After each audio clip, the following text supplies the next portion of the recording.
In the first segment, you used the term woke, and you said that woke is what was sort of ruining everything. And I know that you're... No, I didn't say ruining everything. I said that's why Trump could get reelected. That's why Trump could get reelected. Yeah. That woke is a word used by the black community to note that we must be aware of social injustices. But words and migrate. So why is that a bad thing? It's not a bad thing, and originally that was absolutely a great thing. Alert to injustice. Who's not for that? But words do migrate. At all concerned about the fact that the International Criminal Court just today issued a subpoena for Bibi Netanyahu? Well, that's ridiculous. Maher didn't just disagree with Sunny Hostin. He took apart her stance with stunning precision. He cut through her points and the entire woke Hollywood crowd with the sharp control of a surgeon and the bold energy of a true roast master. Maher delivered a takedown so smooth and so direct that it left everyone staring with their mouths open. The shocking part is that these two are supposed to be on the same side, since both lean left, but Maher clearly isn't following the modern woke rulebook anymore. And he made absolutely sure Hostin realized it in the most unforgettable way.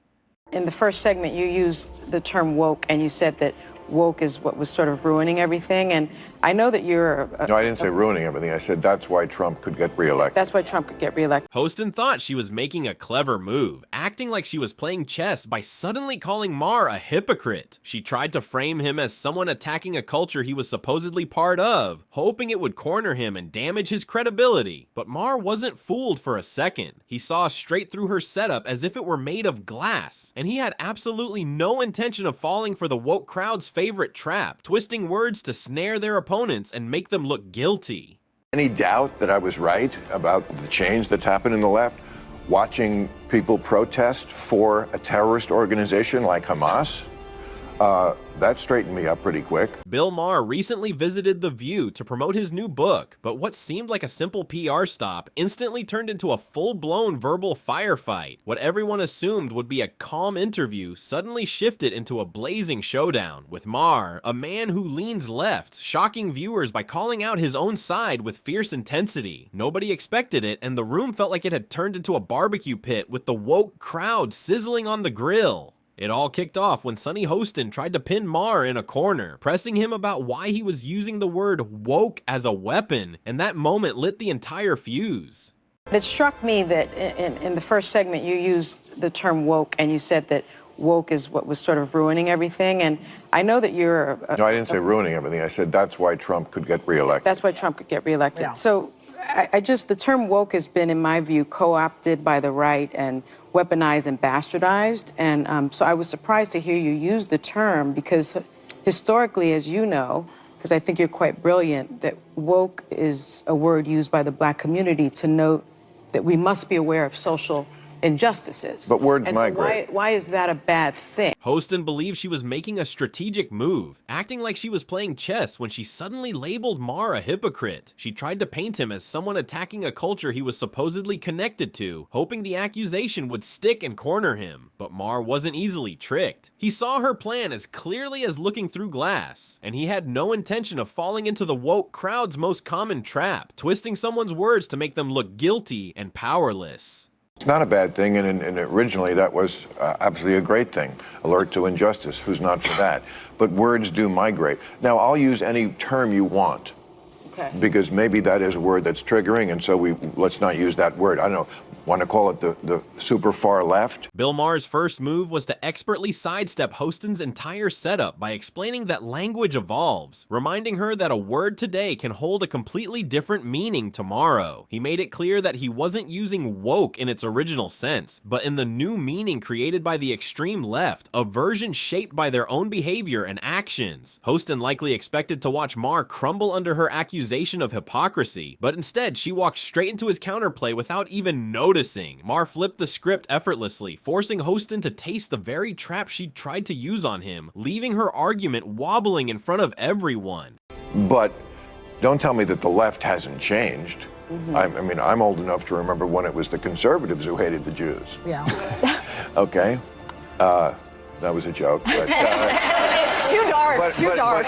Well, maybe it is, but it's true. I mean, you know, if I had any doubt that I was right about the change that's happened in the left, watching people protest for a terrorist organization like Hamas, that straightened me up pretty quick. Did you catch that moment? Here was Bill Maher, a longtime left-leaning voice, admitting that he quickly straightened up the moment he saw the woke crowd publicly supporting the terrorist group Hamas. Yes, Hamas, the same group known for openly believing that Israel has no right to exist and should be erased completely. Disturbing, right? But it gets even more unsettling because their ideology has inspired repeated attempts to target Jewish people both inside the region and far beyond it. And yet somehow, we now see self-proclaimed woke defenders pointing fingers at Israelis simply for existing, while cheering on Hamas and its twisted mission. For all his liberal values, Maher was just as shocked by this chaos as anyone watching, and he didn't hide it for a second. It's just astounding to me that they can't tell the good guys from the bad guys. I mean, just morally. I mean, let me tell you, if you're for Hamas, just live in Gaza for a day. And I'm not talking about while the war is on. I mean, before the war. Trust me, you would go running and screaming and begging to live in Tel Aviv. A place that has your values. Maher hit the point perfectly when he said that most of the women on The View, including Hostin, would choose to live in Israel long before considering life in Palestine. He explained that Israel's values line up far more closely with the freedoms Americans are used to, especially when it comes to women's rights and basic personal liberty. In reality, none of the woke voices would last even a moment under Palestine's strict laws, which heavily limit the daily lives and freedoms of women. Maher didn't hold back, exposing the massive double standards of the woke crowd. They shout against Israel loudly, yet they would never choose to live under the harsh restrictions they defend. The hypocrisy was impossible to ignore as Maher highlighted the sharp contrast between women's rights in Israel and Palestine, and the woke crowd instantly grew uneasy. I mean, women have no, I mean, this is a show watched by a lot of women. Women have no rights in this place. And a lot of majority Muslim countries around the world. I mean, there is no equal rights as far as speech, dress, opportunities for education, reproductive rights, freedom from sexual violence, freedom from sexual harassment. The LGBTQ community as well. Yes. That too. But you throw around the term apartheid. There is a gender apartheid in a lot of the world where women are second-class citizens. At best.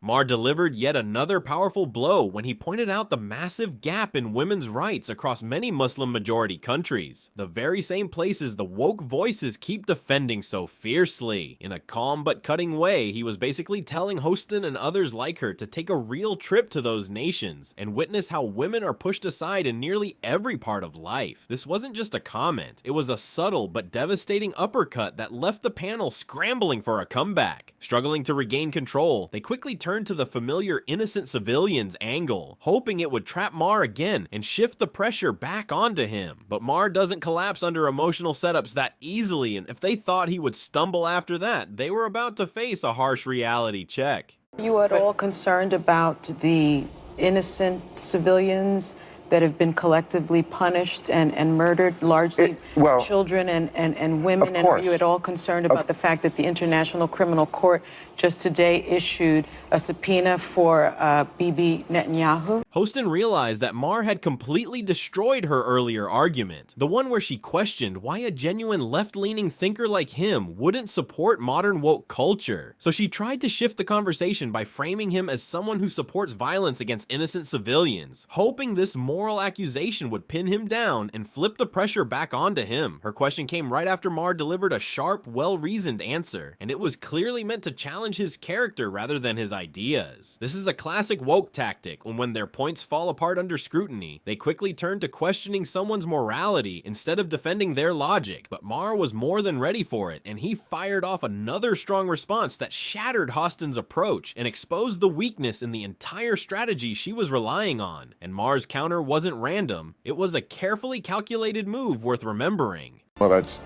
ridiculous, but it's a war. Why? It's a war. Because it's a war and they were attacked and they're defending themselves. Now, this is a war. Do you think Hamas needs to be destroyed? Hostin quickly realized that Maher had just burned down her earlier argument about why a true left-leaning thinker like him wouldn't support modern woke culture. With her position falling apart, she made a desperate final move by trying to paint him as someone who supports violence against innocent civilians, hoping this emotional accusation would corner him and distract from her failing points. This is the classic pattern of the woke playbook. When solid arguments crumble under pressure. They scramble toward moral grandstanding to make the other person look heartless instead of addressing the facts. But Maher saw her attempt coming long before she even finished the question, and he fired back with a calm yet devastating reply that shattered Hostin's strategy completely. His response didn't just counter her accusation, it exposed the weakness of the entire tactic, turning her setup into a lesson on how to shut down manipulative framing with clarity and confidence. This is the question. Yes. You do? Yes. So how Okay, can we do well, that with a ceasefire? All right, so Hamas needs to be destroyed because they are a terrorist organization who say openly that they want to commit genocide on the Jewish people, on the state of Israel. That's what from the river to the sea means, okay? And they say it very openly. They said, we did this attack. They've attacked Israel 5 times. They've started 5 wars since they were given that land back. They could have chosen to turn that place into any place they wanted to, and they took a lot of money that they took from the international community, and they spent it on bombs and guns and building tunnels. So if they need to be destroyed, how do we do that? It's a war. I don't know how to do that, and you don't know how to do that. But are you I assume the concerned about Israeli. innocent lives? Of course, everybody is, but that's what happens in a war. Here's a way to stop that. Stop attacking Israel. And there it was, a truth bomb dropped with Maher's signature calm, almost surgical precision, hitting the panel like a shockwave. Notice how the entire audience burst into applause, except for Hostin, who sat frozen in her seat, clearly feeling the heat as if a spotlight had locked onto her. She looked stunned, almost like a soaked dog shivering on a freezing Friday night, completely unable to hide how deeply the moment rattled her. Maher had dismantled the entire woke mindset so thoroughly that even the hosts, the panelists, and the usually left-leaning studio audience couldn't resist cheering for his clarity and boldness. Maher knows the woke playbook better than anyone, and he exposes its flaws with a kind of sharp finesse that's impossible to ignore. But he still wasn't done, because when Whoopi asked whether the media bends the news to push a narrative, Maher's answer turned into one of the most powerful moments of the entire segment. It's just nothing. Yeah. And it's narrative over truth. You know, I mean, it's not like when I hear people talk on either side of it, I always think they're lying. They're just telling me half of it. Yep. Yeah. And I never trust them anywhere until I check out the other half. Yeah. Once again, Maher tore straight into the heart of the woke agenda, calling it what he believed it truly was. A carefully crafted narrative of truth designed to control what people think rather than let them question anything. For many ultra-left voices, actual truth rarely sits at the top of their priorities because their real mission is pushing their preferred story onto everyone with zero room for disagreement. Facts get twisted, context gets ignored, and anyone who dares to challenge them ends up canceled or pushed aside without a second thought. That's exactly why Maher refuses to join the woke movement. He sees it as a space filled with hidden motives and people determined to chip away at the cultural foundation America was built on. His blunt honesty sent waves through the studio, earning him unexpected nods from people who usually sit on the opposite political side. And did you catch Hostin's expression during that moment? She looked startled, almost like she'd seen a ghost and couldn't wait for the segment to end, yet she still tried one last desperate attempt, accusing Maher of abandoning his so-called liberal woke roots. But once again, Maher had the perfect reply ready. There's old school liberals, which I would mostly count myself as, old school conservatives. There's still some of those You've left. changed, though. Wait, what are the other two? Go ahead. What are the other two? Well, that's what I was trying to find out in this book. I don't think Yeah. I have.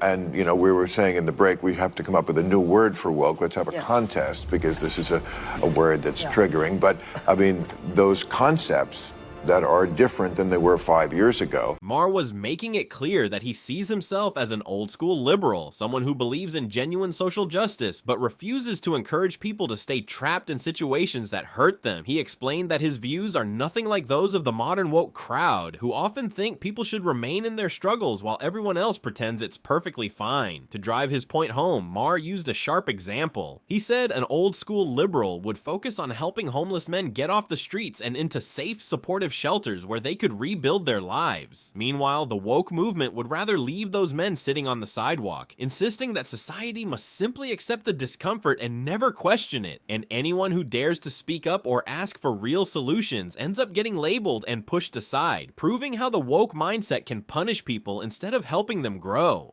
Homeless was a term that I thought we kind of came up with because people were calling them bums and Yes. vagrants and hobos. Yeah, now that's homeless. the word. Now, no. It's unhoused. Well, it's now. people Unhoused. experiencing Now it's unhoused. homelessness. But they're experiencing it on the street. Yeah. Okay, the liberal view of that was for compassion's sake. We're the liberals. We're compassionate. Let's get these people off the street. Yeah. That's not the view of the, whatever word we're going to come up with for this. Their view of the homeless is they're an endangered species that needs to be protected in their natural habitat. Living their best life under a bridge. Maher's bravery, sharp humor, and cutting sarcasm during the show were absolutely unmatched, and everyone who watched that episode had something to say about how powerfully he pushed back against the woke crowd.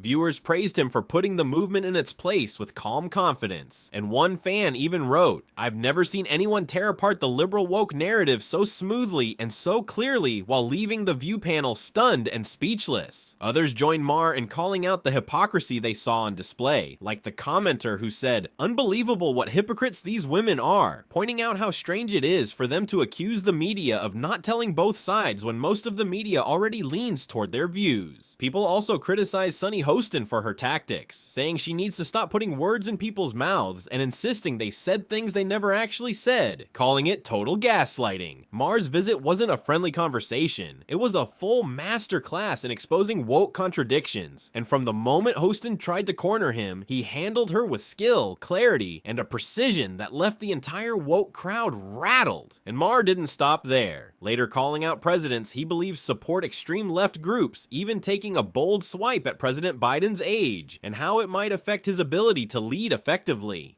Biden just presents as old. It's not really fair. No. Because he's almost the same age. Trump is almost the same age as him. I know. But Trump doesn't present that way. You know, you look at somebody right away, you can kind of just sum them up. I mean, we are not young, but we don't present as old. Yeah. Biden does. I saw him yesterday making that speech. Yeah. I mean, I'm sorry, he's cadaver-like. That kind of criticism would hit anyone hard. Being labeled incompetent and unfit to run the most powerful nation on the planet is harsh enough, but being compared to a lifeless figure while still alive takes the roast to an entirely different level. It also connects directly to the widely discussed idea that Biden may not be the one truly steering the ship, and that he's more of a symbolic leader, while others pull the strings from behind the scenes. Maher's appearance on The View wasn't just uncomfortable for the woke crowd, it was a full-on migraine that kept building with every sharp remark. His razor-edged comments and relentless clarity left Sunny Hostin looking like she wished she could sink into the floor and disappear, especially after his final truth bomb reduced her arguments to dust. By the end, the woke narrative she tried to defend was in pieces, scattered beyond repair, and they never stood a real chance against his steady confidence. The entire segment closed with a dramatic punch, reminding viewers just how powerful Maher's takedowns can be and why his presence shakes up every room he walks into.